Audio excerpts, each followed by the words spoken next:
এমনিতেই ছেড়ে দেয়নি। আল্লাহ বান্দাদের তৈরি করে আমার আল্লাহ বান্দাদের যা কিছু যাবতীয় প্রয়োজন আমার আল্লাহ দিয়েছে, বান্দাদের ভালোবেসেই দিয়েছে। তো আল্লাহ যে আল্লাহ আমাদের এত ভালোবাসে, ওই আল্লাহ কি চায় যে আমরা জাহান্নামায় চলি? আল্লাহ চাই না যে আমরা জাহান্নামায় চলে যাই। আল্লাহ চায় যে আমার বান্দা দুনিয়াতে গিয়েছে, আমার বান্দা যেন আমার জান্নাতে যায়। এই জন্যই আমার আল্লাহ দুনিয়ায় কি আমল করলে, দুনিয়ায় কেমন ভাবে চললে পরকালে জান্নাতটা পেয়ে যাবে আমার আল্লাহ, 1,00,000 মতান্তর অগণিত নবী রসুলকে আল্লাহ পাক দুনিয়ার জমিনে পাঠিয়েছেন শুধু বান্দারা যাতে করে জাহান্নামায় না চলে যায়, বান্দারা যাতে করে জান্নাতে যেতে পারে, এর জন্যই আল্লাহ অগণিত নবী রসুল পাঠিয়েছিলেন। জোরে বলুন সুবহানাল্লাহ।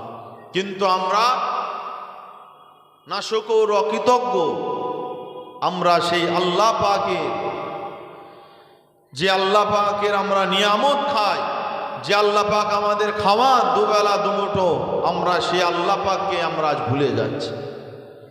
সে আল্লাহ পাকের কথা আজ আমাদের মনে পড়ে না।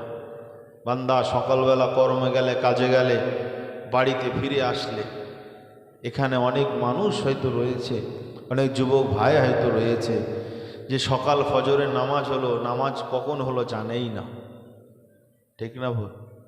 জোহরের নামাজ কখন হলো জানে না, ফজরের নামাজ পড়েনি, জোহরের নামাজ পড়েনি, আসরের নামাজ পড়েনি, মাগরিবের নামাজ পড়েনি, এশার নামাজ পড়েনি। ভাই গলাটা একটু পাতলা করে দাও, মোটা হয়ে গিয়েছে। এরকম বান্দা বসে রয়েছে এখানে, কিন্তু আফসোস হয় না। আফসোস হয়? আফসোস হয় না কো? যে বান্দার আল্লাহর হুকুম ছেড়ে যাওয়ার পরেও যে বান্দার অন্তরে আফসোস হয় না, যে বান্দা গুনাহ করার পরেও অন্তরে একবার আফসোস হয় না কো, সে বান্দার ঈমান আছে কিনা এটা একটা বড় সন্দেহের ব্যাপার রয়েছে। আল্লাহর হুকুম, যে আল্লাহ খাওয়াচ্ছে, সে আল্লাহর কথা আমি মানব না, সে আল্লাহর কথা আমি শুনবো না। আমি আমার যে স্ত্রীকে আমি খাওয়াই, যে স্ত্রী আমি ভরণ পোষণের দায়িত্ব নিয়েছি, যে স্ত্রীর জামা কাপড় আমি কিনে দেই, সেই স্ত্রী যদি আমার সঙ্গে যদি ভালোভাবে কথা না বলে, অন্য জায়গায় যদি কথা বলে, প্রেম ভালোবাসা করে, সহ্য হবে? সহ্য হবে না কো। আমার আল্লাহ পাক আমাদের খাওয়ায়, আমরা সে আল্লাহর ইবাদত, আমরা সে আল্লাহর উপাসনা ছেড়ে ফেলেছি।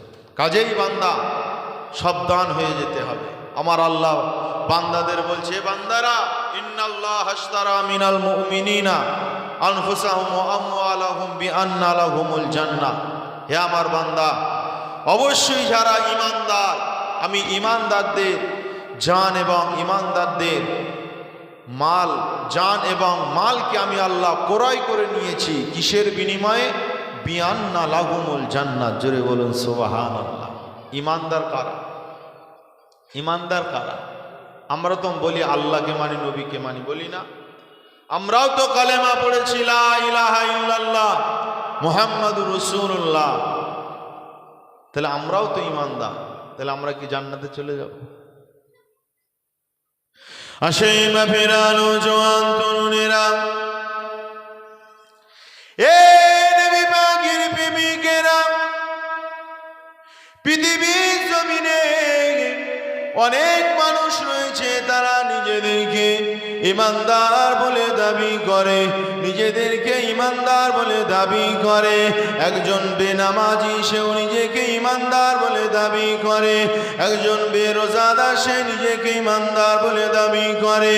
একজন নিজের আব্বা মাকে গালি দেয়, সেও নিজেকে ঈমানদার বলে দাবি করে। একজন নিজের ভাইয়ের সঙ্গে ঝগড়া ঝামেলা করে, সেও নিজেকে ঈমানদার বলে দাবি করে। এ যুবকেরা, বাপেরা, তরুণেরা, আমাদেরকে জানতে হবে আল্লাহ পাকের কথা অনুযায়ী প্রকৃত ঈমানদার কারা।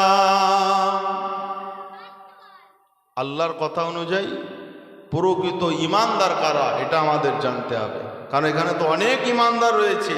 ঈমানদার রয়েছে আবার লটারি কাটে, আছে না নাই? ঈমানদার রয়েছে আবার মদ খায়। আমাদের সমাজে ইমানদার রয়েছে, তারা পিকনিকের নামে মদ খায়, ড্যান্স হাঙ্গামা করে, করে কি করে না? আমাদের সমাজে কত ইমানদার যুবক রয়েছে, ঈদের মৌসুমে তারা আবার সিনেমা হলে সিনেমা দেখতে যায়, আছে না? না, আমাদের ঘরের ছেলেরা ইমানদার, ঈদের দিনে যে যার গার্লফ্রেন্ড নিয়ে ঘুরছে বাইক নিয়ে, সব ইমানদার, সব ইমানদার। কিন্তু প্রকৃত ইমানদার কারা? আমার আল্লাহ কোরআন শরীফে সূরা মুমিনুন 18 নম্বর পারায় আল্লাহ বলছে, কদ আফলাহাল মুমিনুন, সাফল্য কাম মোমেন কারা? সাফল্য কাম মোমেন কারা?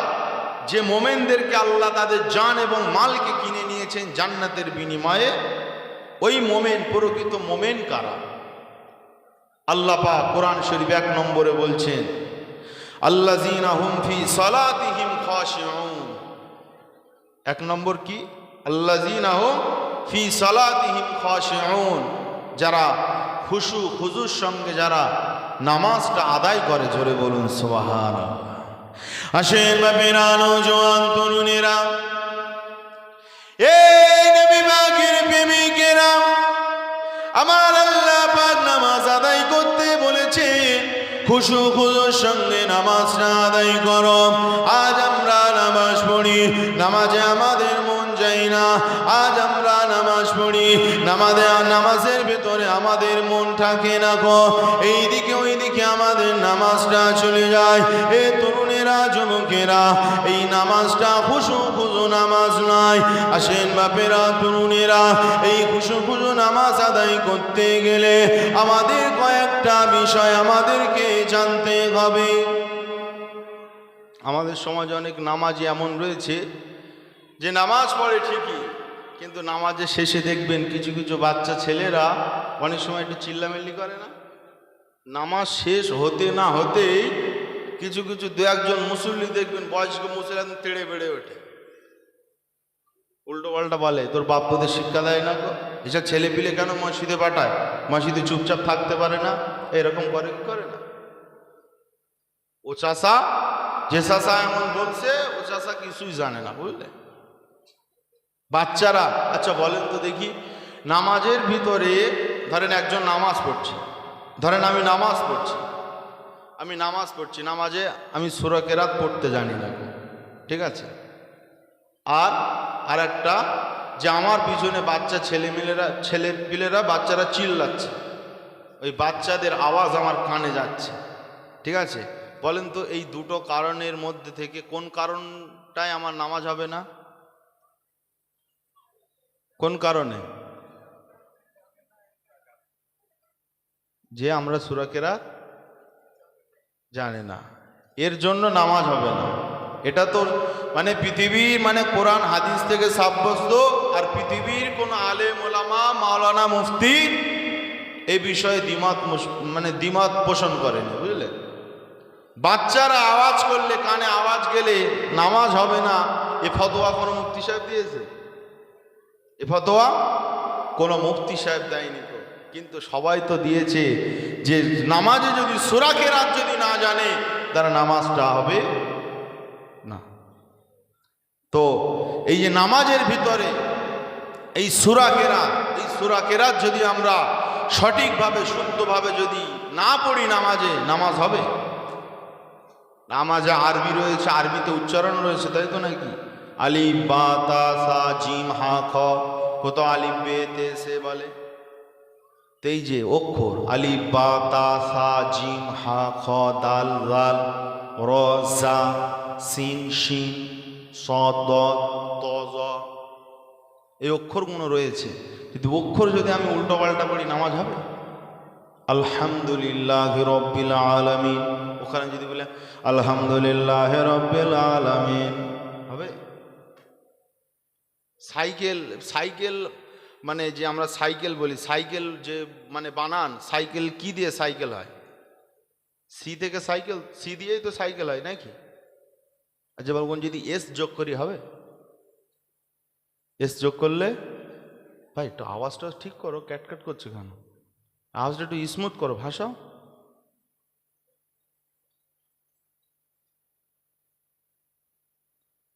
তাহলে যে অক্ষরটা সি দিয়ে হয় ওই অক্ষরটা যদি আমি এস দিয়ে দেই মানে অর্থ ঠিক থাকবে? সা যাবার সা, সিন যাবার সা, শিন যাবার সা, সব কিন্তু সাই হচ্ছে। বাংলা মানে যারা পড়াশোনা করেনি আরবিতে তারা কি বলবে? সা যাবার সা, সিন যাবার সা, তাই তো? কিন্তু সা যাবার সা, সিন যাবার সা, শিন যাবার সা, এক একটা অক্ষরে এক একটা উচ্চারণ রয়েছে। যদি সঠিক অক্ষরটা যদি উচ্চারণ না করি মানে মতলব হবে না। অথচ নামাজের ভিতরে কোরআন শরীফ তেলাওয়াত করা নামাজের ভিতরে কি ফরজ। যদি এইটাই যদি আমাদের না হয় তাহলে নামাজ আমাদের শুদ্ধ হবে। আসেন বাবেরা, তরুণেরা, যুবকেরা,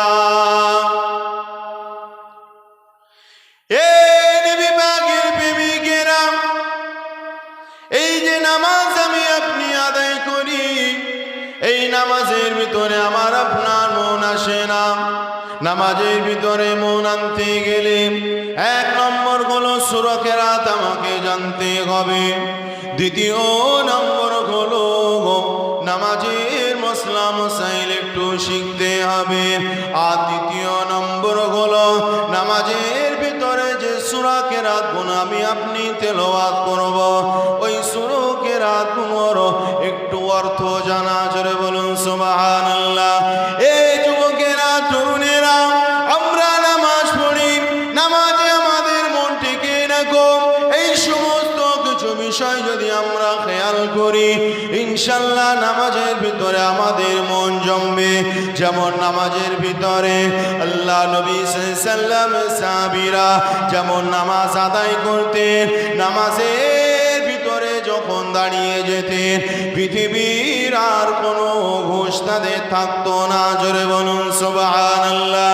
এই যুবকেরা, তরুণেরা, আল্লাহ নবীর একজন সাহাবী হযরত তালহা রাদিয়াল্লাহু তাআলা আনহু, ওই সাহাবীর একটা আঙ্গুর বাগান ছিল, ওই সাহাবীর একটা আঙ্গুর বাগান ছিল। আল্লাহ নবীর ওই সাহাবী তিনি এক সময় নামাজ আদায় করছিলেন। নামাজ আদায় করতে করতে ওই মসজিদের আপনার খেজুর গাছের ডালপালার ফাঁক দিয়ে তিনার খেজুর গাছের দিকে নজরটা চলে গেল। যখন খেজুর গাছের দিকে নজরটা চলে গেল, ওই খেজুর গাছের ফাঁক দিয়ে যখন আঙ্গুর বাগানে নজরটা চলে গেল, এই যুবকেরা, তরুণেরা, আল্লাহ নবীর ওই সাহাবী ওই আঙ্গুর বাগানের দিকে যখন মনটা চলে গেল, ওই আঙ্গুর বাগানে তিনি লক্ষ্য করলেন একটা পাখি তার আঙ্গুরগুলো টুকরে টুকরে খাচ্ছে। ওই সাহাবী ধ্যানটা ওই দিকে চলে গেল, আহারে আমার বাগানে কত ফল ধরেছে, গাছের পাখিগুলো টুকরে টুকরে খাচ্ছে। ওই সাহাবী ওই দিকে মন চলে যাবার কারণে আল্লাহ নবী সাহাবী তিনি নামাজের রাকাত সংখ্যাটা ভুলে গেলেন। এ যুবকেরা, তরুণেরা, বাবেরা, আল্লাহ নবী সাহাবী নামাজটা শেষ করে নিলেন। নামাজটা শেষ করার পরে আল্লাহ নবী দরবারে হাজির হয়ে গেলেন। আল্লাহ নবী দরবারে উপস্থিত হয়ে গেলেন। ইয়া রাসূলুল্লাহ, হাবিবাল্লাহ, হুজুর, আমি নামাজ আদায় করছিলাম, কিন্তু আজ আমার ধন সম্পদ, আজ আমার বাগান আমার ইবাদতের মধ্যে বাধা দিয়েছে, আমার ইবাদতের মধ্যে তৃপ্তি দেয়নি, আমার ইবাদতের তৃপ্তিকে নষ্ট করে দিয়েছে। ইয়া রাসূলুল্লাহ, হাবিবাল্লাহ, হুজুর, আমি ওই আর আঙ্গুর বাগানকে রাখতে চাই না, হুজুর আপনার কদমে ওই বাগানগুলো দিয়ে দিলাম। এই মক্কা মদিনা জমিনে সমস্ত গরীব অসহায়দের জন্য আমি সাদকা করে দিলাম। আরো জোরে বলুন সুবহানাল্লাহ। নামাজে ব্যাঘাত ঘটেছে, ও দুনিয়ার সম্পদ নামাজে আমার ব্যাঘাত ঘটিয়েছে, ও সম্পদ আর রাখবো না। জায়গাটা ছোট হয়ে গিয়েছে তো, এর ভাই সাউন্ড কমাবে আর আমারও গলা চাপ পড়বে, গলা ফট করে ভেঙে যাবে, মানে জায়গা শর্ট হয়ে গেছে, বুঝলে। যাই হোক, একটু ক্লিয়ার করার চেষ্টা করে। তো আল্লাহ নবীর ও ভাই তোমরা দাঁড়িয়ে রয়েছে, একটু বসো, সামনে ফাঁকা আছে, চলে এসো, এক্ষুনি দোয়া করে দেবো একদম। আল্লাহ রসুল সাল্লাল্লাহু আলাইহি ওয়াসাল্লামের সাহাবী নামাজে ব্যাঘাত ঘটবে বলে তিনি আঙ্গুর বাগানকে বিক্রি করে দিলেন। একটু জোরে বলুন সুবহানাল্লাহ। আর আমরা মোমেন কেমন? আমরা কেমন মোমেন যে আমরা নামাজ ছেড়ে যাই, যাকে যা, আমাদের কাজের সময়টা আমাদের ঠিক রাখতে হবে, ঠিক না ভুল? অনেকে দেখা যায় 4টের সময় উঠে কাজে যায়, অনেকে 4:30 5টার সময় উঠে কাজে যায়। আমরা ইমানদার, নামাজের সময়ের গুরুত্ব আমাদের কাছে না। আমরা ইমানদার, আমাদের কোথাও কোনো প্রয়োজন পড়লে নামাজের সময়ের আমরা গুরুত্ব দেই না, ঠিক না ভুল? কালকে একটা ছেলের বিয়ে হোক এই গ্রামে, এমন সময় গাড়ি ছাড়বে না এখানকার মানুষ এখানে নামাজ জমাতে নামাজ পড়তে পারবে না, যেখানে বিয়ে হচ্ছে ওখানে গিয়ে জমাত ধরতে পারবে। এ হয় কি হয় না? কত নামাজি মুসল্লি বিয়ের দাওয়াত পেলে আবার টেনশনে পড়ে যায়, কি হবে না হবে। 5 ওয়াক্ত নামাজি, 5 ওয়াক্ত নামাজি বিয়ের দাওয়াত পড়েছে, এমন সময় গাড়ি ছাড়ছে, বেচারা এখানেও জমাত ধরতে পারবে না, পাচ্ছে না কেউ, আর ওখানকে তো পারবে না। এরা আবার মুসলমানদের ইন্না সালাতা কানাত আলাল মুমিনিনা কিতাবাম মাওকুতা, নির্দিষ্ট সময় নামাজের যে ফরজ করা হয়েছে, মুসলমানদের নামাজের গুরুত্বটা দেওয়া ফরজ। বুঝে আসছে কথা? এমন সময় আমাদের প্রোগ্রাম, রাস্তার প্রোগ্রাম এমন সময় শুরু করতে হবে, নাই বাড়ি থেকে জমাত করে যাব, নাই এমন সময় বেরোবো ওখানে গিয়ে যেন জমাতটা ধরতে পারি। এটাই মুসলমানদের করণীয় ছিল। কিন্তু মুসলমান মানে ক্ষুধার্ত, ভুকো, খাওয়া হয় না যেন, ওখানে একদম খাবার টাইমে গিয়ে অ্যাটেন্ড করতে হবে বিয়ে বাড়ি, নাহলে সিট পাওয়া যাবে না, খাওয়া হবে না। বাসি প্লেট, ওই বাসি টেবিলে গিয়ে খেতে হবে, যেন জম্মের মতো খাওয়া হয় না। আস্তাগফিরুল্লাহ। তার জন্য মুসলমান তার নামাজের সময় গুরুত্ব সে দেবে, কখন কোন সময় নামাজ ফরজ করা হয়েছে ওই সময় মতো সে নামাজটা পড়বে। জোরে বলুন সুবহানাল্লাহ। আসেন মাফিরা নওজোয়ান তরুণেরা, এ নবী পাকের প্রেমিকেরা, আমরা তো অনেকেই নামাজ পড়ি, ইচ্ছা মতো নামাজ পড়ি, যখন মনে হয় নামাজ পড়ি, আবার যখন মনে হয় আমি আপনি নামাজটা ছেড়ে দেই। অনেকের বাপ মারা গিয়েছে, অনেকের মা মারা গিয়েছে, 2-1 দিন নামাজ না পড়লে লোক খারাপ বলবে। বেটা মসজিদে গিয়ে হাজির দেয়, কত বিনয়ী ভাব, কান্না কান্না নয়নে মসজিদে গিয়ে হাজিরা দেয়। যখন এই 4 দিনের খানা হয়ে যায়, বেটার যে হাঁড়ি ধুতে গিয়ে, বেটার যে হাঁড়ি মাজতে গিয়ে আসরের নামাজটা ছুটে গেল, ওই বেটার আর মগরিব থেকে মসজিদে পাওয়া যায় না, ঠিক না বল? বাপ মা মরে গেছে, 2-1 দিন যদি মসজিদে না যায় লোক কি বলবে? কি যায় 2-4 দিন গিয়ে, এখন বউ বলল মন টন খারাপ করে আর কি হবে, চলো মানে বাপের বাড়িতে ঘুরে আসি। বউ বলল চলো বাপের বাড়িতে ঘুরে আসি, এত মন খারাপ করে আর কি হবে? আব্বা চলে গিয়েছে, দোয়াদানি করবে। ওই যে ঘুরতে গেল শ্বশুর বাড়ি, আর কোনো খবর নেই মসজিদে, আর কোনো খবর নেই। এরকম নামাজ এলি হবে?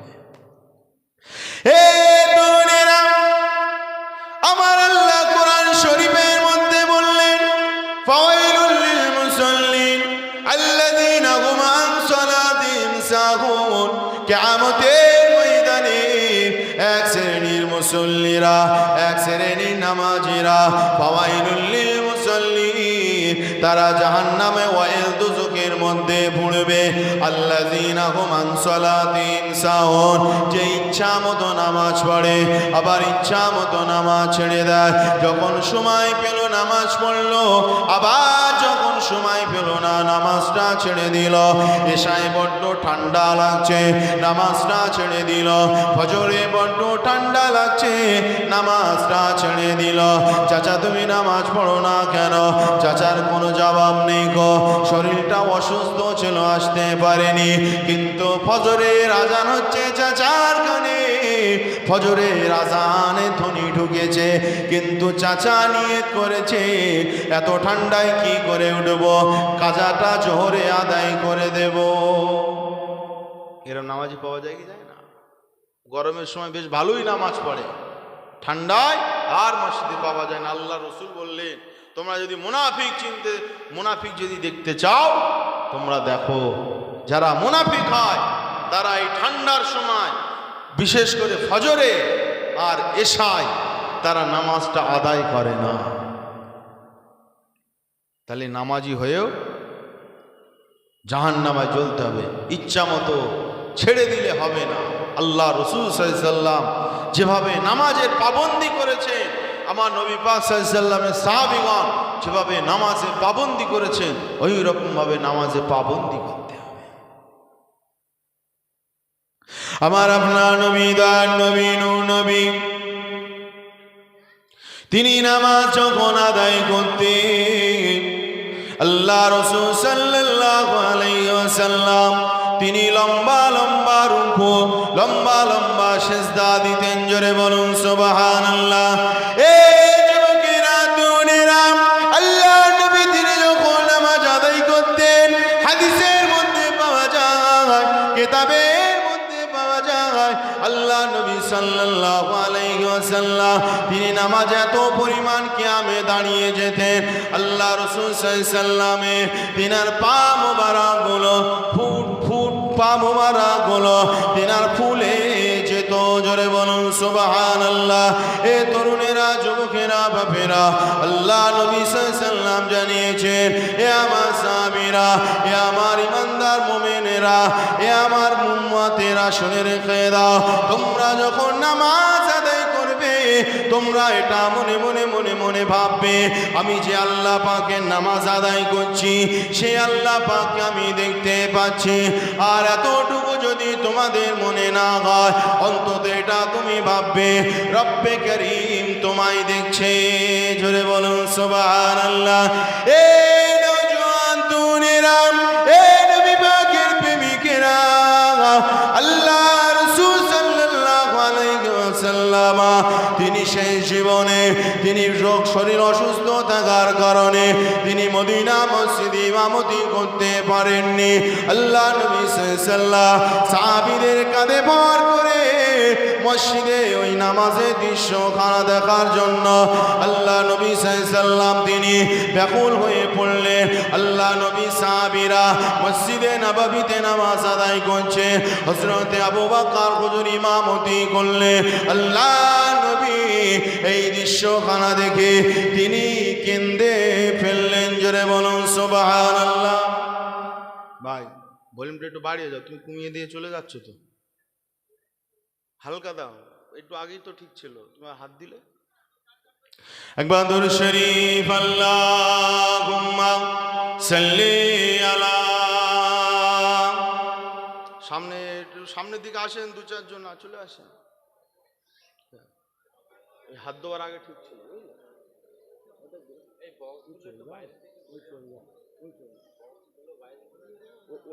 এই বক্সটা এদিকে রয়েছে, ঠিক আছে, ওইটা না ওইদিক করে দাও, নিচের দাও, নিচেরটা ওইদিকে দাও, উপরেরটা ঘোরাবে না, খবরদার, ঠিক আছে। একটু জিকির করে লা ইলাহা ইল্লাল্লাহ, একটু সরে সরে আসেন, লা ইলাহা, লা ইলাহা ইল্লাল্লাহ, একটু সরে সরে আসেন, লা ইলাহা ইল্লাল্লাহ, লা ইলাহা।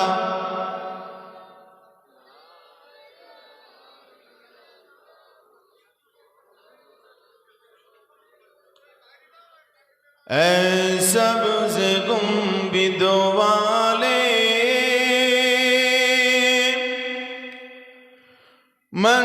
मंजूर दुआ करना,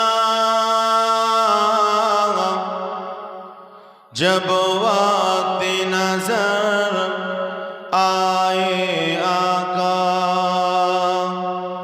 दीदारे আতা করনা।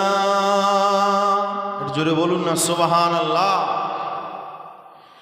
এ নূরে খোদা आकर आंखों में समा जाना। ऐ नूरे खुदा आकर आंखों में समा जाना। या दर पे बुला लेना, या ख्वाब में आ जाना। ऐ सब्ज़े गुंबद वाले मंजूर दुआ करना। जब वक्त नजर आए आका दीदारे अता करना। अल्लाहुम्मा सल्ली अला। जोरे जोरे पढ़, जोरे जोरे।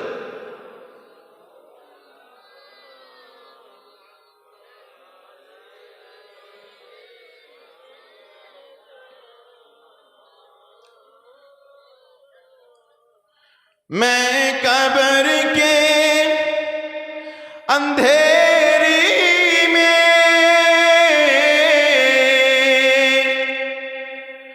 घबराऊंगा जब तन्हा। इमदाद मेरे करने आ जाना रसूल अल्लाह। ऐ नूरे खुदा आकर आंखों में समा जाना। अल्लाहुम्मा सल्ली अला।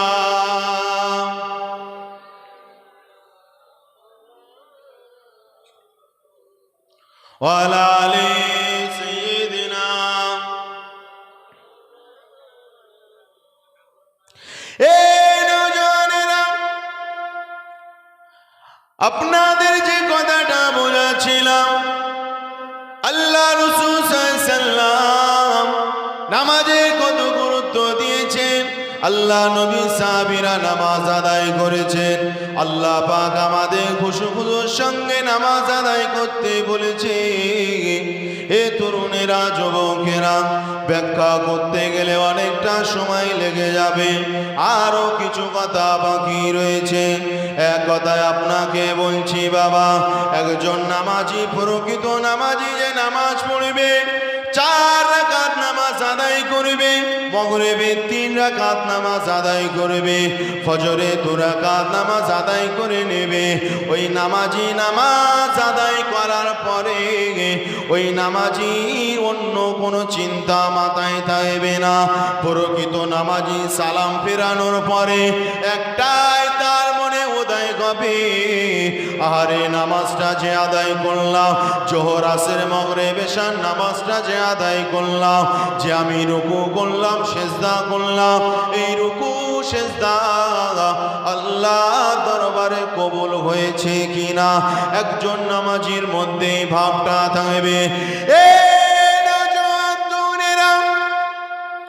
যারা প্রকৃত নামাজি হবে, নামাজ শেষে তাদের মনে এই ভাবটা তৈরি হবে, আরে নামাজের মধ্যে দুনিয়ার কত কথা খেয়াল এসেছিল, মাঠের কথা খেয়াল এসেছিল, দোকানের কথা খেয়াল এসেছিল। ওই নামাজটা শেষ করার পরে একজন নামাজি সালাম ফেরানোর পরে আস্তাগফিরুল্লাহ আস্তাগফিরুল্লাহ আস্তাগফিরুল্লাহ তেলাওয়াত করবে। জোরে বলুন সুবহানাল্লাহ। একজন নামাজি নামাজ শেষ করে কোনো চিন্তা নেই, শুধু একটাই চিন্তা, যে আল্লাহর ইবাদত করলাম, সে আল্লাহ আমার ইবাদত শুনলো তো নাকি। আস্তাগফিরুল্লাহ, আল্লাহ যদি ভুল হয়ে যায় আল্লাহ ক্ষমা করে দে, আস্তাগফিরুল্লাহ আস্তাগফিরুল্লাহ। এই ভাবটা নামাজির ভেতরে থাকবে। বাচ্চারা চিল্লাচ্ছে বলে ইমাম সাহেবের সালাম ফিরতে মানে দেরি, হাঁকা চিল্লা করতে দেরি নাই, এরম যেন না হয়। চিল্লাক না, চিল্লাক না। বাচ্চা বয়সের চাচা তুমি যদি মসজিদে আসতে, তোমার দোয়া সুরো কেরাতটা অন্তত তুমি জানতে পারতে, ঠিক না ভুল?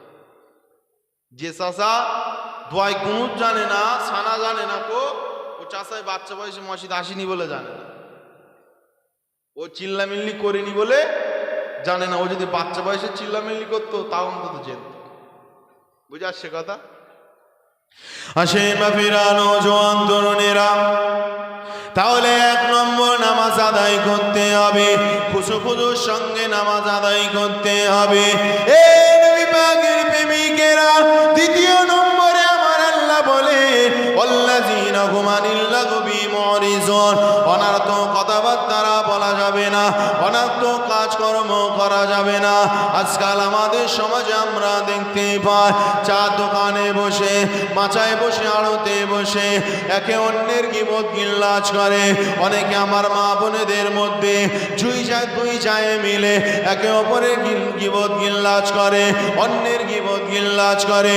এই যুবকেরা, তরুণেরা, আমাদের সমাজে অনেক মানুষ রয়েছে বাবা, একজন আলেমদের নিয়ে সমালোচনা করে, একজন পীর সাহেবদেরকে নিয়ে সমালোচনা করে। অনেক মানুষ আমাদের সমাজে বসবাস করে বাবা, অনেক নামাজি মুসল্লি এমনও রয়েছে, মসজিদের ইমামকে নিয়ে, মসজিদের মুয়াজ্জিনকে নিয়ে তারা সমালোচনা করে। এ করে না? চাচা নামাজ পড়তে আসে, চাচা কিচ্ছু জানে না। ইমাম সাহেব যদি বাই চান্স যদি একটু মিস্টেক হয়ে যায় আসতে, যত ফতোয়া ইমামের উপরে, ফতোয়া ইমামের উপরে, ফতোয়া মুয়াজ্জিনের উপরে। খবরদার না।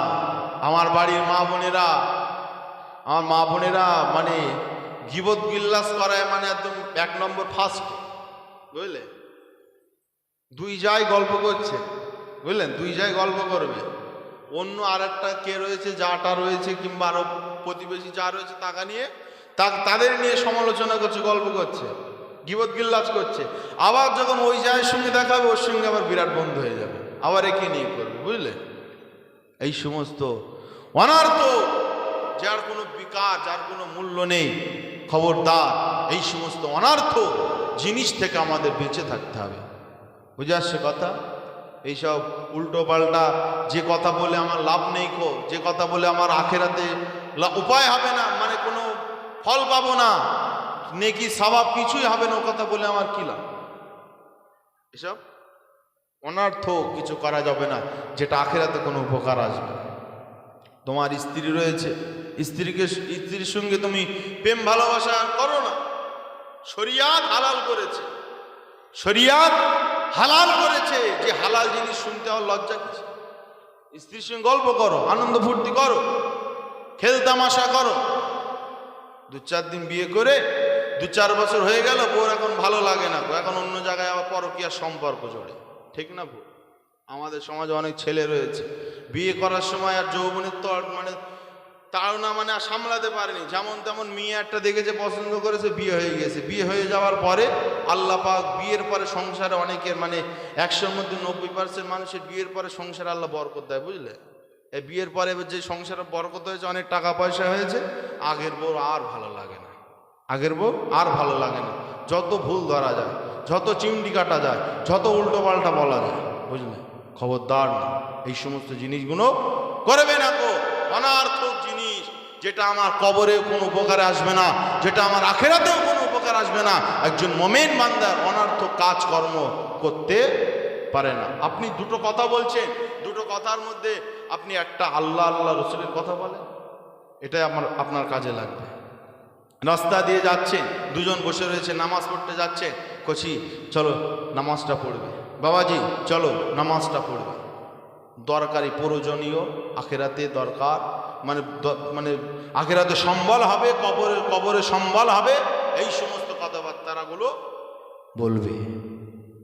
আসেন বাবেরা, নওজোয়ান তরুণেরা, এ নবী পাকের প্রেমিকেরা, আল্লাহ পাক তারপরে বললেন আল্লাযীনা হুম লিযাকাতি ফাইলুন, তোমরা তোমাদের যাকাতটা সঠিকভাবে আদায় করবে, তোমরা তোমাদের যাকাতটা আদায় করবে। এই তরুণেরা, যুবকেরা, বাপেরা, আজকাল আমাদের সমাজের মানুষেরা যাকাতটাকে জরিমানা মনে করে নিয়েছে। আল্লাহ নবী ১৫০০ বছর আগে আল্লাহ নবী জানিয়েছিলেন, বাবা এ আমার সাহাবীরা শুনে রেখে দাও, এমন একটা সময় আসবে মানুষ যাকাত দেওয়াকে মানুষ সেটা তারা জরিমানা মনে করে নেবে। খবরদার খবরদার বাপেরা, যাকাতটাকে তোমরা জরিমানা মনে করো না। যাকাতের পয়সাটা সঠিকভাবে হিসাব করে গরিবের কাছে পৌঁছে দেওয়া একজন সাহেবে নিসাব, একজন ধনী মানুষের জন্য ফরজ। জোরে বলুন সুবহানাল্লাহ। এ তরুণেরা, যুবকেরা, এ নবী পাকের প্রেমিকেরা, আল্লাহ নবীর জামানায় দারুল ইসলামে, ইসলামিক কান্ট্রিতে আল্লাহ নবী যখন ছিলেন, আল্লাহ নবী সাহাবীরা যখন তিনারা দেশটা চালিয়েছিলেন, তিনারা দেশটা পরিচালনা করেছিলেন, আল্লাহ নবী সাহাবীরা তিনারা ধনীদের কাছ থেকে যাকাতের পয়সাগুলো রাষ্ট্রীয়ভাবে আদায় করে নিয়ে গরিবের দ্বারে দ্বারে গরিবদের কাছে পৌঁছে দিতেন। জোরে বলুন সুবহানাল্লাহ। এই যুবকেরা, তরুণেরা, এই নবী পাকের প্রেমিকেরা, আমরা তো দারুল ইসলামে বাস করি না, আমরা তো ইসলামিক কান্ট্রিতে বাস করি না। কাজেই তোমার কাছ থেকে বাবা কেউ জোর করে যাকাত আদায় করতে আসবে না, কারণ আসার ক্ষমতা নেই, কেউ আসতে পারবে না। সরকার তোমাকে যাকাত আদায় করে গরিবকে দেবে না। সরকার তুমি যে ব্যাংকে টাকা রাখবে ওই টাকা থেকে তোমায় ট্যাক্স কাটবে, সরকার ট্যাক্স কাটবে। আর আল্লাহ নবী সাল্লাল্লাহু আলাইহি ওয়াসাল্লাম 4 খলিফা, আব্বাসিয়া যুগ, এই সমস্ত যত আল্লাহ নবী সাল্লাল্লাহু আলাইহি ওয়াসাল্লামের সাহাবী, আমরা তাবিঈনেরা দেশ পরিচালনা করেছেন রাষ্ট্রীয়ভাবে। যাকাতের পয়সা কেটেছে, যাকাতের পয়সা কেটে ওই পয়সাগুলো গরিব অসহায় মানুষদের দ্বারে দ্বারে দ্বারে দ্বারে পৌঁছে দিয়েছেন। জোরে বলুন সুবহানাল্লাহ। আমাদের সমাজে যাকাত মানুষ জানে না, যাকাত মানুষ জানে না। যাকাত কি? ওই মানে একটু রোজার মাসটা আসলে 2-5 হাজার টাকা দিয়ে দেয়, মনে করে যাকাত হয়ে গিয়েছে। আপনার জানা মতে যত সম্পদ রয়েছে, অজানা সেগুলো বা ধরেন আপনার বাড়িতে সোনা রয়েছে, আপনার 3-4 লাখ টাকা রয়েছে, আপনি সেগুলো জানেন। ওই জানা সমস্ত সম্পদগুলো আপনার হিসাব করতে হবে। শতকরায় কত? 2.5 টাকা হিসাব করে গরিবের বাড়িতে আপনার পৌঁছে দিতে হবে, তাহলে আপনার সম্পদটা পবিত্র হবে। আর যদি যাকাত না দেন, একটা থৌকো একটা হিসাব করে যদি দিয়ে দেন, মানে থৌকো মনে মনে 5-7 হাজার হয়ে যাবে না, ওটা যাকাত হবে না। তোমার সম্পদ সব মানে অপবিত্র হয়ে থাকবে। ওই সম্পদ থেকে তুমি যদি তোমার মেয়ের খাওয়াও, তুমি যদি তোমার স্ত্রীর খাওয়াও, সন্তানদের খাওয়া হারাম খাওয়া না হবে। বুঝে আসছে কথা? যাকাত আদায় করে গরিবদের দাও। গরিবরা কি অপরাধ করেছে? গরিবেরা কি অপরাধ করেছে? যে আল্লাহ ওদের গরিব বানিয়েছে আর আপনাকে ধনী বানিয়েছে। তারা কি কোনো অপরাধ করেছে? এরাও আল্লাহর বান্দা, গরিবরা ধনীরাও আল্লাহর বান্দা। আল্লাহ নবী সাল্লাল্লাহু আলাইহি ওয়াসাল্লাম হাদিসের মধ্যে বললেন যে আল্লাহ গরিবের ওসিলায়, গরিব মানুষের ওসিলায় একজনকে ধনী করে।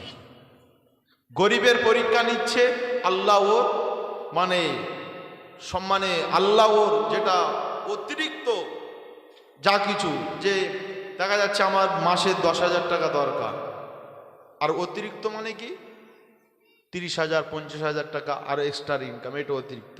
যতটুকু আল্লাহ নিয়ামত দুনিয়ায় পার হবার মতো, খাওয়া দাওয়ার মতো আল্লাহ দিচ্ছে গরিবের। আর ধনী তোমাকে এত বেশি টাকা দিচ্ছে কেন? আল্লাহ এনাকে অতিরিক্ত না দিয়ে যতটুকু প্রয়োজন দুনিয়ায় চলতে গেলে দিয়ে এনার পরীক্ষা করছে। গরিবকে আল্লাহ জান্নাতে দেবে, পরীক্ষা করছে। আবার ধনীকে টাকা পয়সা দিয়ে আমার আল্লাহ পরীক্ষা করছে, ধনী ওই টাকা পয়সাগুলো যেন সঠিক রাস্তায় ব্যয় করে কি করে না, এদিকে সে পরীক্ষা করছে। কাজে আমার বাপেরা, নওজওয়ানেরা, যাকাতটা সঠিকভাবে আদায় করতে হবে। গরিব অসহায় মানুষদের কাছে যাকাতটা পৌঁছে দিতে হবে। এখন অনেকে যাকাতের জাকাতের শাড়ি টাড়ি কেনে, সব কম দামের শাড়ি কেনে, বুঝলেন? একবার দুবার ধুলে আর খুঁজে পাওয়া যায় না, সব ন্যাকড়া হয়ে যায়। ওই সমস্ত শাড়িগুলো কেনে, জামা কাপড়গুলো কেনে। খবরদার না, সুন্দরভাবে দেন। আপনি জাকাত দিচ্ছেন, আপনি জাকাত দেবেন, বাইরে আপনি যে আরও যে ফেতরা পয়সাগুলো যে তোলা হয়, যে বাইরের গ্রামের লোকে দিতে হবে, এর কোনো মানে শরিয়াতি বিধান আছে? যদি আপনার গ্রামে যদি অসহায় থাকে তাকে আপনি দেন, অন্য গ্রাম থেকে যদি আসে যদি না দেন কোনো গুনাহ নেই। কেন? প্রতিবেশীর দিকে খেয়াল রাখতে বলেছে। আপনি কি করবেন? আপনাদের গ্রামের যুবক ছেলেরা, যুবক ভাইয়েরা একটা ইয়ং জেনারেশন একটা ইউনিট করবে, একটা দল করবে, যে ফেতরার পয়সা সবার কাছ থেকে তুলবো, সবার কাছ থেকে তুলে জাকাতের পয়সা সবার কাছ থেকে তুলে, দেখা যাচ্ছে একজন গরিব মানুষ, অসহায় ছেলে, দেখা যাচ্ছে 20,000 কি 50,000 কি 60,000 কি 1 লাখ টাকা উঠলো, তাকে ওই টাকাটা দিলাম যে ভাই তুমি একটা ভালো প্রতিষ্ঠান, মানে ভালো একটা ব্যবসা, ভালো একটা কর্ম তুমি তৈরি করো। এবছরে তৈরি করলো, সামনে বছরে আবার তুললাম, আবার আরেকজনকে দিলাম। যে সবার দিতে হবে এর কোনো ব্যাপার নেই, একজনকে একজনকে করব, তাহলে দেখবেন গ্রামে অভাব অনটন দূর হয়ে যাবে। একদিন দেখবেন যে গ্রামে আর ফকির, গ্রামে আর অভাবী, দিন দুঃখী মানুষ আর পাওয়া যাবে না। সৌদি আরবের জমিনে যে কুরাইশি খানদান, যে দাদাপীর রহমতুল্লাহ যে কুরাইশি, ওই কুরাইশি খানদান, ওনাদের মধ্যে একটা খসলত অভ্যাস হলো, ওনারা মানে আগের জামানা থেকে যখন ব্যবসা বাণিজ্য করে বাড়িতে আসতো, তো ওই ব্যবসা বাণিজ্য লাভ অংশ থেকে যারা গরিব মানুষ তাদেরকে দিত, একজনকে দিত। ও যখন দেখতো বেশ ব্যবসা হয়ে গেছে, ও আর একজনকে দিত। এখন আপনি সৌদির জমিনে যান, জাকাত নেবে, ফেতরা নেবে, এই রকম লোক খুঁজে পাওয়া যায়। কাজেই আমরা সুন্দরভাবে ইউনিট করব যুবক ভাইয়েরা, যে এই সমস্ত মানে দিনের কাজ, সমাজের কাজ আমরা একত্রিত হয়ে যদি করি, ইনশাল্লাহ দেখবেন গ্রাম থেকে দুর্ভিক্ষ দূর হবে। আল্লাহ কবুল করে সকল। আল্লাহ আসেন মাফেরানো জোয়ান তরুণেরা, এ নবী পাকের প্রেমিকেরা, আল্লাহ পাক তারপরে বললেন আল্লাযীনা হুম লিফুরুজিহিম হাফিজুন। এ আমার বান্দারা শুনে রেখে দাও, সফলকাম মুমিনদের অন্তর্ভুক্ত যারা, তারা সফলকাম মুমিনদের অন্তর্ভুক্ত। আল্লাযীনা হুম, যারা কিনা লিফুরুজিহিম হাফিজুন, নিজের লজ্জা স্থানটাকে হেফাজত করে। জোরে বলুন সুবহানাল্লাহ। এ যুবকেরা, তরুণেরা, আল্লাহ নবী জানালেন যে মানুষটা জামানের আমার আমি নবী জামানের আমান দিতে পারবে, যে মানুষটা তার জাবানের হেফাজত করতে পারবে, এবং যে মানুষটা তার লজ্জা স্থানের হেফাজত করতে পারবে, আমি রাসূলুল্লাহ সাল্লাল্লাহু আলাইহি ওয়াসাল্লাম তার জন্য জমিনদার হয়ে যাব। জোরে বলুন সুবহান, আরো জোরে বলুন সুবহানাল্লাহ। এ তরুণেরা, যুবকেরা, বাপেরা, আমাদের লজ্জা স্থানটাকে আমাদের হেফাজত করতে হবে। এ যুবকেরা, কিন্তু আজ আমরা এমন একটা সময় আজ আমরা এসে পৌঁছেছি বাবা, লজ্জা স্থানটাকে হেফাজত করব, লজ্জা স্থানটাকে হেফাজত করতে পারছি না। পাচ্ছে? হেফাজত করতে পারছে না। ছেলেরা মেয়েরা প্রেম করে, সব অনলাইনে ভিডিও কলে কথা বলে। আচ্ছা আচ্ছা আচ্ছা আচ্ছা, জোরে হবে না নাউজুবিল্লাহ? কি হচ্ছে সব? মেয়ের কাছে ফোন, ছেলের কাছে ফোন। লজ্জা হওয়া দরকার। আমাদের সমাজে জেনা, ব্যভিচার আমাদের সমাজ আর ছেয়ে যাচ্ছে, বেশি ছেয়ে যাচ্ছে এখন পরকীয়া সম্পর্ক, ঠিক না? পরকীয়া সম্পর্ক কেন ছেয়ে যাচ্ছে? আমাদের বাড়ির মা বোনেরা সমিতিতে যেই নামছে আর বেহায়া নির্লজ্জ হয়ে যাচ্ছে, আর পাড়ার ছেলে পিলেগার সঙ্গে বন্ধু হচ্ছে, সমিতির পয়সা সপ্তাহে সপ্তাহে দিতে পারছে না গো, এ ভাই ও ভাই, এ ভাই ও ভাই, তোলা ভাই করতে করতে টাকা পয়সা নিতে নিতে আর টাকা দিতে পারে না, অবৈধ সম্পর্কে লিপ্ত হয়ে যায়। লজ্জা করা দরকার। তুমি পুরুষ, তোমার বোর তোমার খেতে দেওয়ার মরদ নেই, তুমি বিয়ে করেছো কেন? লজ্জা করে? তুমি তোমার স্ত্রীকে বিয়ে করে নিয়ে এসে পুকুর ঘাটে গোসল করতে পাঠাচ্ছ। ওই ঘাটে কত ছেলেরা, পাড়ার কত ছেলেরা, চাচারা গোসল করে, লজ্জা করে না?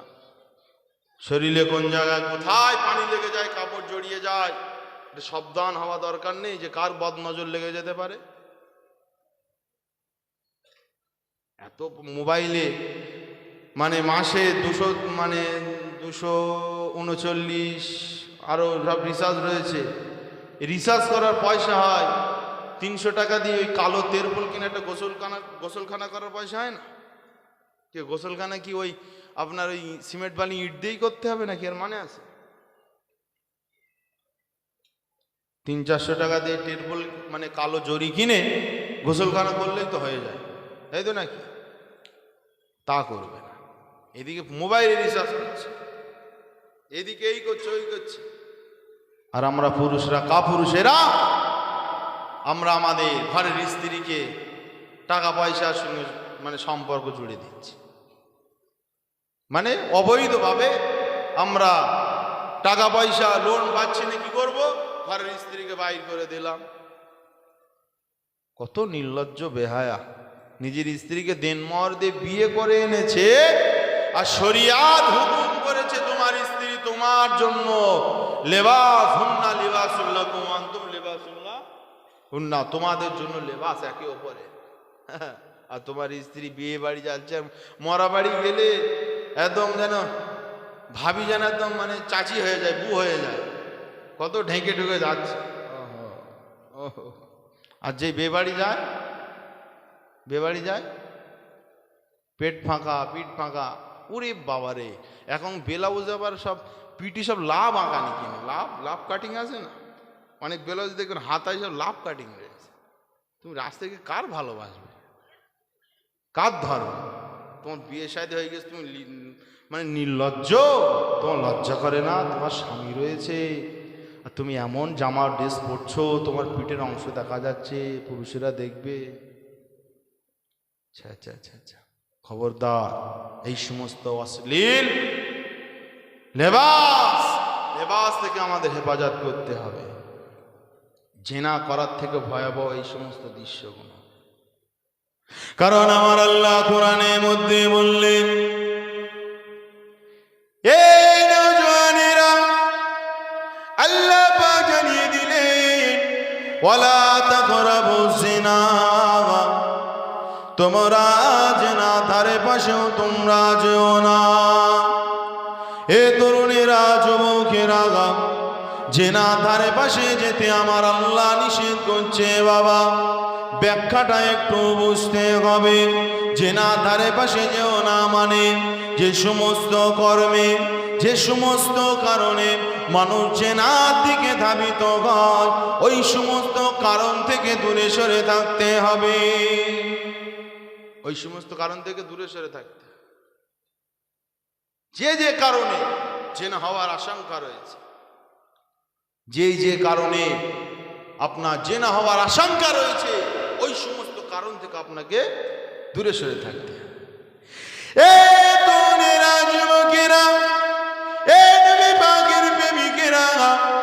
আজকাল আমাদের সমাজে ইসলামিক জলসাগুলো হয়, ইসালে সবে জলসাগুলো হয়। এই জলসা নামে অনেক মেলা বসতে দেখতে পাওয়া যায়, অনেক জায়গায় অনেক মেলা বসে বাবা, মনোহরি দোকান বসে বাবা, জলসায় লোক পাওয়া যায় না। রাস্তাঘাটে মেলায় লোকজন চলাফেরা করে, কি বেটা ছেলে কি মেয়ে ছেলে, শরীরে কোনো পর্দা নাই, যে যার মতো ঘোরাফেরা করছে। হুজুর এই দিকে ওয়াজ করে একজন মানুষকে নামাজি বানাতে পারছে না, ওইদিকে কমিটি ভাইয়ের বাদৌলাতে মেলায় ঘুরে 3টে ছেলে 3টে মেয়ে পটিয়ে চলে যাচ্ছে। জোরে বলুন না নাউজুবিল্লাহ, জোরে বলুন না। বাস্তব এইসব হচ্ছে, তো হয়তো একটু ডাইরেক্ট হয়ে যাচ্ছে, কিন্তু এটা বাস্তব কথা। মানুষ নির্লজ্জ হয়ে গেছে, তো সব ঢোকে না, বুঝলে? মানুষ নির্লজ্জ হয়ে গেছে, সব ঢোকে না। পাপের কথা, অন্যায়ের কথা বললি ও একটু ভাবে না যে আমি ওই পাপে মানে পাপি না তো, আমি ওই দোষে দোষী না তো, ও ভাবে ওর বলতেছে, ও ভাবে ওই বলতেছে। তা আমাদের সমাজে এক শ্রেণীর যুবকেরা জলসার উদ্দেশ্যে বাড়ি থেকে বেরোয়, ওই নিয়ে বেরোয়। সেই জন্য জলসায় আসে ফাটা প্যান্ট পরে, বেড়ে কি বেড়ে না? জলসায় এসে সিগারেট টানে। কত মানে ডিজিটাল মানে যুগ চলে এসে জানেন, কত ছেলেরা রয়েছে পকেটে মোটামুটি 10-20টা নাম্বার লিখে পকেটে গুজে রেখেছে। এটা হলে একটা দিয়েছে, ওর সঙ্গে দেখা 4টা দিচ্ছে, ওর সঙ্গে দেখা 4টা, যদি সেটা বেঁধে যায়। বাস্তব কথা। হুজুর ওয়াজ করে একজন মানুষকে নামাজি বানাতে পারছে না, শরিয়াতের দিকে আনতে পারছে না, আর কমিটি ভাইয়েরা জলসাও দিয়েছে আর মেলাও দিয়েছে। ওই মেলায় গিয়ে ওদের লাভ হচ্ছে। মনোহরির দোকান করেছে, অনেক টাকা বিক্রি হচ্ছে, জিলিপির দোকান করেছে, অনেক টাকা বিক্রি হচ্ছে, ওইদিকে লাভ হয়ে যাচ্ছে। আসেন বাপেরা, নওজোয়ান তরুণেরা, জেনা ব্যভিচার, এই জেনা ব্যভিচার থেকে আমাদের দূরে সরে থাকতে হবে। এই নওজোয়ান তরুণেরা, আল্লাহ নবী জানালেন এই জেনা ব্যভিচার কাজ যারা করে, এই জেনা ব্যভিচারের মধ্যে যারা লিপ্ত হয়, কাল কিয়ামতের ময়দানে, ময়দানে মাশরের দিনে তাদেরকে উলঙ্গ করে জাহান্নামের আগুনে জ্বালানো হবে। জোরে বলুন নাউজুবিল্লাহ। এ তরুণেরা, যুবকেরা, আল্লাহ নবী এক তারিখে আল্লাহ নবী সাহাবীদেরকে ফরমাতে লেগেছেন, বাবা এ আমার সাহাবীরা শুনে রেখে দাও, জাহান্নামের ভিতরে আমি একটা গর্ত দেখলাম। ওই গর্তর মুখটা ছিল সরু, তান্দুরি রুটি চুলোর মতো মুখটা ছিল, আর নিচেটা ছিল অনেক গর্ত প্রশস্ত।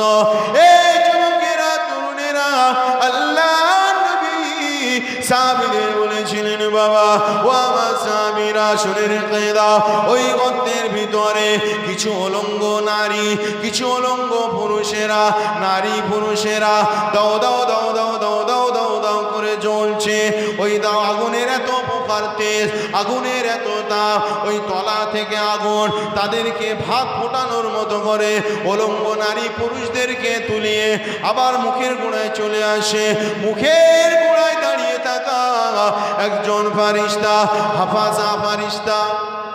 হাফাজা কাদের বলা হয় জানেন? হাফাজা ফারিস্তা, মালিক ফারিস্তা তো জাহান্নামের দায়িত্ব, আর হাফাজা ফারিস্তা হলো জাহান্নামে দেখভাল করে সব, মানে সমস্ত ফারিস্তাকে হাফাজা বলা, যারা জাহান্নাম এক এক শাস্তি এক এক জায়গায় এক এক কাজ করছে, হাফাজা বলা।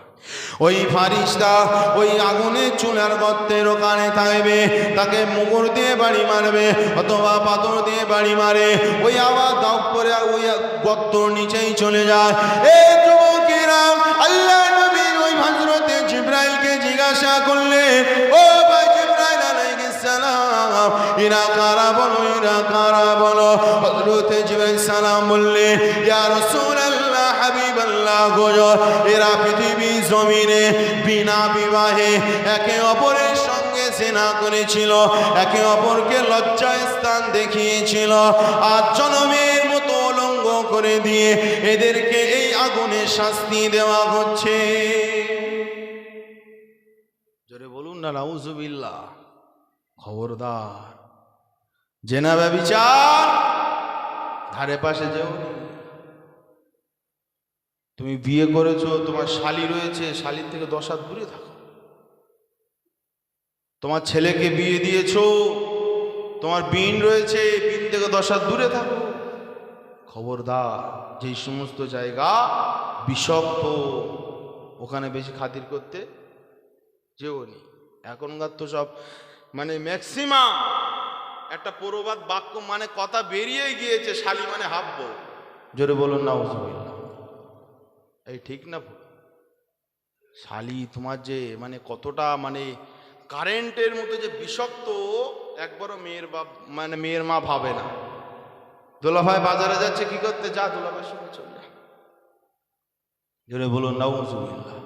খবরদার, এই রকম ভাবে যে কারণে জিনা হওয়ার আশঙ্কা, ওই সমস্ত জিনিস থেকে আমাদের দূরে সরে থাকতে হবে। তো আমরা যে যারা জেনা করেছো, শোনো, শুনে রেখে দাও, জেনা করে ফেলেছো, যারা জেনা করে যারা ফেলেছো, দুনিয়ায় আর বেঁচে থাকার অধিকার নেই তোমার। তুমি নামাজ পড়োনি, গুনাহ করেছো, অধিকার আছে বেঁচে থাকার। তুমি রোজা রাখোনি, গুনাহ করেছো, বেঁচে থাকার অধিকার রয়েছে। কিন্তু জেনা যখন করে ফেলেছো আর বেঁচে থাকার অধিকার নেই। যারা অবিবাহিত জেনা করে ফেলেছে, শরিয়ত তাদের হুকুম দিয়েছে, ওই হুকুম প্রয়োগ করার পরে সে যদি বেঁচে থাকে, বেত্রাঘাত করার পরে সে যদি বেঁচে থাকে তার বাঁচার অধিকার রয়েছে, আর যদি মরে যায় মারা গেল। আর যে বিয়ে করার পরে জেনা করেছে, বিয়ে করার পরে যারা জেনা করেছো আর তোমার বেঁচে থাকার অধিকার নেই। যতই তুমি মানে হাত দুলিয়ে, পাছা দুলিয়ে, ঠ্যাং দুলিয়ে ঘোরো আর হাসে খুশে বেড়াও, যতই তুমি বেড়াও, তোমার অন্তত এই জমিনের উপরে আর বেঁচে থাকার অধিকার নেই। কারণ যে মানুষটা জেনা করে বিবাহের পরে, সেই মানুষটাকে বুক পর্যন্ত পুঁতে অথবা কোমর পর্যন্ত পুঁতে পাথর মেরে মেরে মেরে মেরে রজম করে করে করে করে করে তাকে হত্যা করে দিতে হবে। এটাই শরিয়াতের বিধান। কাজেই আমরা দারুল ইসলামে বাস করি না বলে এখনো তুমি বেঁচে আছো। তবে তোমার কাছে আমার রিকোয়েস্ট, যতদিন বেঁচে থাকবে খালিস দিলে তওবা করে নেবে, আর ওই জেনা করবো না, আর ওই দিকে যাব না। আল্লাহ ভুল করেছি ক্ষমা করে দাও, আল্লাহ পাপ করেছি মাফ করে দাও, আস্তাগফিরুল্লাহ। বেশি বেশি তেলাওয়াত করবে, 5 ওয়াক্ত নামাজ পড়বে, আর আল্লাহর কাছে বেশি বেশি দোয়া চাইবে। আসেন বাপেরা, নওজোয়ান তরুণেরা, এই নবী পাকের প্রেমিকেরা, আল্লাহ পাক রব্বুল আলামিন কোরআন শরীফে তারপরে জানালেন, আল্লাযীনা হুম লিআমানাতিহিম ওয়া আহদিহিম রাউন। তারপরে আমার আল্লাহ 6 নম্বরে আল্লাহ পাক বললেন, আল্লাযীনা হুম লিআমানাতিহিম, আর যারা আমানত রক্ষা করে। জোরে বলুন সুবহানাল্লাহ।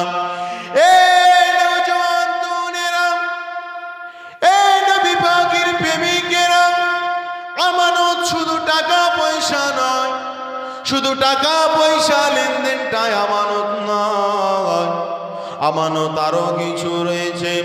মসজিদের কমিটির মধ্যে যে কথাটা আলোচনা হয়েছে, ওই কথাটাও আমানত, কারোর কাছে লিক করা যাবে না। জলসা কমিটিতে যে কথা আলোচনা করা হয়েছে, ওই কথাটাও আমানত, কারোর কাছে লিক করা যাবে না।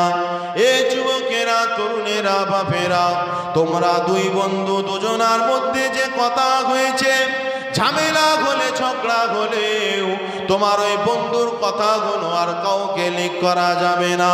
এটাই হলো আমানত। জোরে বলুন সুবহানাল্লাহ। এ নওজোয়ান তরুণেরা, এ নবী পাকের প্রেমিকেরা, সংসারিক জীবনে আমাদের আমানত রয়েছে। স্বামী স্ত্রী যদি কোনো গল্প করে, সেটাও তাদের কাছে আমানত। যায় যায় যদি গল্প করে, সেটাও তাদের কাছে আমানত। শ্বশুর বাড়ি কি ঘটছে, সেটা যদি লজ্জাজনক হয়, সেটাও আপনার কাছে আমানত। আপনার বাপের বাড়িতে গিয়ে বলতে পারবেন না। বুঝাচ্ছে কথা? এটা আমানত। এখনকার আবার সব কি বলবো, কত মানে মহিলারা রয়েছে, স্বামীর গল্প অন্যজনের সঙ্গে করে, স্বামীর গল্প অন্যজনের সঙ্গে করে। কিছু কিছু মহিলারা রয়েছে না, ওদের মধ্যে মানে মাঝে সাঝে ওরা গল্প করতে করতে এমন একটা জোশে চলে আসে, যেন একটা ওদের মধ্যে রেশারেশি একটা ভাব চলে আসে। কেমন? একজনের স্বামীর বদনাম করছে, আর একজনের পাশের মহিলা, এই তোর বার ই করে, তা ইয়ে জানিস আমার বার কি করে, জানিস আমার বার কি করে, শুধু আমি বলে সংসারটা করতিস, আমি বলে সংসারটা করতে, তুই জানিস না তা কি, শুধু মুখ বুজে থাকি, কি করব। আবার বাপের বাড়ি গেলে আবার মানে জায়গা বিয়ে হয়েছে 2-4 জন, যদি আবার বোন জড়ো হয়, আমার শাশুড়ি ই করেছে, আমার শ্বশুর ই করেছে, ও ই করেছে, ই করেছে, এই গল্পই মেতে যায়। ও বোকা বোঝে না, ও বোকা বোঝে না যে আমার স্বামীকে তো পরে আবার খারাপ বলবে। ওর বউ সার্টিফিকেট দিয়েছে আমার স্বামী খারাপ, তোর স্বামী আর ভালো হয়? খবরদার না, নিজের স্বামীর দুর্নাম বদনাম করা যাবে না। কিছু কিছু ছেলে রয়েছে বিয়ে শাদী করার পরে বোর গল্প আর বন্ধুকার সঙ্গে করে। এই বুঝছে কথা? এই সমস্ত জিনিসগুলো করবে না। আল্লাহ আমাদের হেফাজত করে সকল আল্লাহুম্মা আমিন। তাহলে আমানতের খেয়ানত করা যাবে না। আমার জবানের কথার আমানত রয়েছে। কে আমাকে বলল, আমি কথাটা শুনলাম, ওই শোনাটা আমার কাছে আমানত। খবরদার কারোর কথা কখনো হাটে বাজারে ভাঙবেন না, আমানতের খেয়ানত করা হয়। যখন বাবা আমানতের খেয়ানত করবে, এ নওজোয়ান তরুণেরা, এ নবী পাকের প্রেমিকেরা, তারপরে আর তুমি মুমিন থাকতে পারবে না বাবা। আমানতের খেয়ানত যখনই তুমি করে ফেলবে, তখন তোমার নামটা অটোমেটিক্যালি মুনাফিকের খাতায় নামটা চলে যাবে। আল্লাহ নবী সাল্লাল্লাহু আলাইহি ওয়াসাল্লাম, আল্লাহ নবী সাল্লাল্লাহু জানালেন, আয়াতুল মুনাফিকি সালাসুন, মুনাফিকের নিদর্শন হলো তিনটা। ইযা হাদাসা কাযিবা, যখন তারা কথা বলে মিথ্যা কথা বলে। আল্লাহ নবী বললেন, তারপরে ওয়াইযা ওয়াদা খলাফা, যখন তারা ওয়াদা করে, ওয়াদা তারা খেলাফ করে। ওয়াইযা উতুমিনা খানা, যখন তাদের কাছে আমানত দেওয়া হয়, তখন তারা আমানতের খেয়ানত করে। জোরে বলুন নাউজুবিল্লাহ। এ যুবকেরা, তরুণেরা, এ নবী পাকের প্রেমিকেরা, আল্লাহ নবী সাল্লাল্লাহু আলাইহি ওয়াসাল্লাম তিনি পৃথিবীর জমিনে শ্রেষ্ঠ আমানত রক্ষাকারী ছিলেন। জোরে বলুন সুবহানাল্লাহ। এ বাপেরা, তরুণেরা, যুবকেরা, আল্লাহ নবী সাল্লামকে মক্কার কাফেরেরা, মক্কার মুনাফিকেরা, মদিনার কাফেরেরা, মদিনার মুনাফিক বেদুইনেরা, পৃথিবীর সমস্ত শ্রেণীর মানুষেরা আল্লাহ নবীকে মানুক যায় না, আমানতদার হিসাবে মানত। জোরে বলুন সুবহানাল্লাহ। আমার নবীকে মানত। কাফের বেঈমানের মক্কায় থাকাকালীন কাফের বেঈমানেরা তারা তাদের সম্পদকে আল্লাহ রাসূল সাল্লাল্লাহু আলাইহি ওয়াসাল্লামের কাছে সুবরত করে দিতে, জানে সময় মতো পেয়ে যাব। আজকাল আমাদের আমানত তো দূরের কথা, কোনো বন্ধুর কাছে যদি পয়সা রেখে দেয়, ও টাকা খরচা করে ফেলে কি ফেলে না, খরচা করে টাকা শেষ করে দেয়। পরে চাইতে গেলে 5,000, 2,000, 10,000 মানে এরকম দিতে দিতে লাস্টে আবার বন্ধুর এত মানে ও যে টাকা দিয়েছিল তার এমন খারাপ, নিজেরই খারাপ লাগে যে 1,500-2,000 টাকা বাকি থাকে আর চেয়ে নিতে পারে না। আছে না? আছে। খবরদার, তোমার যে কন্যাকে তুমি বিয়ে দিয়েছো, কন্যার সম্পদ তোমার কাছে রয়েছে, এটা কি আমানত। আমানতের খেয়ানত করা যাবে না। তুমি চুপি চুপি গোপনে গোপনে ছেলের নামে লিখে দিলে, কেমন ধরা পড়তে হবে, ছাড় তুমি পাবে না। আমাদের সমাজ এতটাই মানে কিছু কিছু মানুষের কারণে আমাদের সমাজ এতটাই নিচেই নেমে গিয়েছে যে একজন নারী তার সম্পদের জন্য দাবি করবে, ওর খারাপ লাগে যে যদি সম্পদ যদি নিই তাহলে গেলে ভাই ভাত দেবে তো, ঠিক না ভুল? গেলে ভাই ভাত দেবে তো। এই সম্পদ নিয়ে অনেক ভাই রয়েছে, বোনের সঙ্গে তাদের কথা হয় শুধু সম্পদকে কেন্দ্র করে। আসে না একটা চাচা, বুঝলেন, একজন চাচা গল্প করছে, যে ওর জমি জায়গা, ওর বোনের জমি জায়গা ছিল, বুঝলেন, ওর বোনের জমি জায়গা ছিল। থাকার পর এখন বোনের নাকি একটা কোনো কারণে টাকার প্রয়োজন, অনেক টাকার প্রয়োজন, 1-1.5 লাখ টাকার প্রয়োজন। এখন বোন তো চাইতে পারে না। তা এখন কি করে ভাগনারা এসে ওই জমি বিক্রি করে ওর কাছে বিক্রি করে দিয়েছে, বিক্রি করে পয়সা নিয়ে চলে গিয়েছে। তা চাচা গল্প করছে, বলে এখনো আসে ওরা আমাদের বাড়ি, আমরা খেতে দিই। কি ও যে ভাগনা যে জমিগুলো নিয়ে গেল, ও যেন অপরাধ করে ফেলেছে। ওটা যে ওর পাওনা, ওটা যে ওর হক, ও জানে না। খবরদার, যারা জমি চাষ করছেন, বোনের জমি চাষ করছেন, একটু খবর নিয়ে দেখবেন আপনার বোন সমিতি করছে না তো টাকার জন্য। দেখা যাচ্ছে অনেক সময় হয়ে যায়, গোসলখানা করবে, আপনার রান্নাঘর করবে কিংবা ঘরের একদিকে ছাউবে, পয়সা পাচ্ছে না, সমিতি পয়সা নিয়ে ফেলে, একটু খবর নেবে। আপনার বোন যদি টাকার প্রয়োজন হয়, বোন খবরদার, হারাম পথে যাবি না, বেহায়া পথে যাবি না। তোর জমি তুই নে, বিক্রি কর, পয়সা নিয়ে কাজ কর, ওটা তোর পাওনা, ওটা তোর হক। খবরদার অন্য গুনার কাজে যাবি না। তোর হক তুই নে, তোর পাওনা তুই আসবি, তুই আমার বোন, তুই আমার আত্মীয়, তোকে আমি দেখভাল করবো, যতটুকু সাধ্য তোর সঙ্গে ব্যবহার, ভালো ব্যবহার করবো। খবরদার মনটাকে ছোট করবি না। এরকম ভাই আমার দরকার। অনেকে বোন দাবি করে না ঠিকই, কিন্তু কিছু কিছু ভাইয়ের না মনে মনে হয়, বোন যদি জমি না নেয় খুব ভালো, বোন যেন জমি না নেয়, এরা মনে মনে ভাবে না। যাদের মনে এই নিয়ত রয়েছে আর এই নিয়ত রেখে যারা জমি চাষ করে, ওই জমির অর্থ যত মানে উপার্জন হবে ওই জমি থেকে, ওর জন্য হালাল হবে বলে মনে হয়। খবরদার না, নিজের বোনের সম্পদ তোমার কাছে রয়েছে, তোমার ভাই মারা গিয়েছে, তোমার ভাতিজা রয়েছে, ভাতিজার সম্পদ এতিম, তার সম্পদ তার কাছে সুন্দরভাবে বুঝিয়ে দাও, গুছিয়ে তার কাছে দিয়ে দাও। আমানতের খেয়ানত করো না। আমানতের খেয়ানত করে মক্কা থেকে ধাক্কা খেয়ে বাড়ি আসলেও কোনো লাভ হবে না। আমার বাপেরা, নওজোয়ান তরুণেরা, প্রেমিকেরা, আমার আল্লাহ পাক তারপরে বললেন, ওয়াহাদিহিম রাউন, তোমরা তোমাদের যেটা ওয়াদা করবে, তোমরা তোমাদের ওয়াদার খেলাফ করবে না, তোমরা তোমাদের ওয়াদাটা পূরণ করবে। জোরে বলুন সুবহানাল্লাহ। এই যুবকেরা, তরুণেরা, এই নবী পাকের প্রেমিকেরা, জলসায় 1000 টাকা দেব ওয়াদা করলেন, 1000 টাকাই দিয়ে দেবেন, খবরদার কম দেবেন না। মসজিদে নিয়ত করে, মসজিদে ওয়াদা করেছেন আপনি 1 বস্তা সিমেন্ট দেবেন, 2 বস্তা সিমেন্ট দেবেন, 1000 কি 2000 কি 5000 টাকা দেবেন। খবরদার, যে ওয়াদাটা আপনি করেছেন ওই ওয়াদার খেলাফ আপনি করবেন না। বুঝা আসছে কথা? ওয়াদা, যে কথাগুলো আমরা মানুষকে দেব, খবরদার কথা যেন খেলাফ যেন না হয়ে যায়।